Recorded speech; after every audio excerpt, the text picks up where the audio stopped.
Hey guys, welcome to the channel. Today I'm going to show you how to replace your gear shift and boot assembly. It's going to be real simple and quick, and I'll provide you with everything you need. So let's dive into it. Alright, so first thing we got to do is we got to remove the bezel around the gear shifter, and then we can get to removing the gear shifter. Where I like to start when removing the bezel is I like to start from the bottom. You kind of pull in a little bit and then pull up. And that will unhinge the little clasps around the gear shifter. Now, of course, this is already out of my vehicle, so the screw's already undone. So whenever you undo your bezel here, it's not just going to pop out like that. It's still going to be anchored into the gear shifter itself. Only reason I have this outside of my Sky at the moment is I'm working on some stuff, so the whole dash is taken apart. But don't worry, my Sky's okay.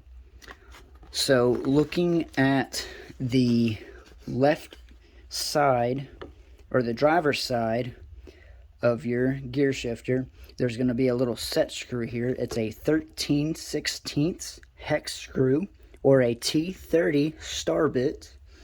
Now, these are Loctited on, so it may give you some trouble. I know I sure did. I broke several bits, bent a 13/16 Allen wrench, which kind of blows my mind, honestly. I had to special order a socket here.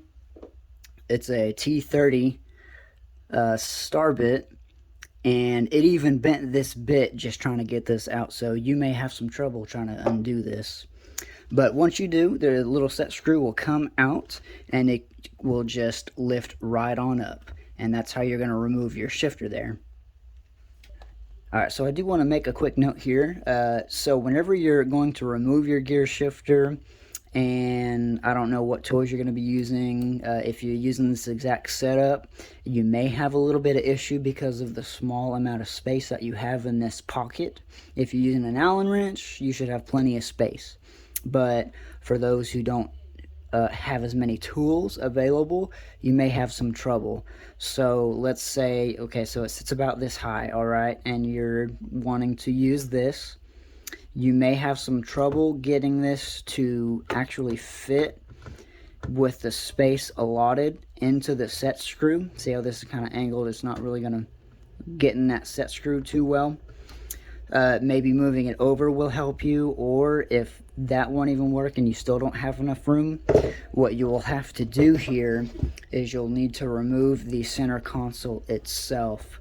Now, whenever you remove the center console, you cannot just remove this silver decoration piece, because right underneath it, as you can see, is another ebony colored plastic piece. Now, you can remove this. It does just have a couple of screws kind of scattered around the frame of it, but you will have to remove more than just the center console, which also involves most of the lower trim. I'll provide you with those just in case, but I just do want to leave y'all with that tip. Other than that, you've completed removing your gear shifter. Hey, thanks for checking out the video. I hope to see y'all next time. Y'all take care, and until then.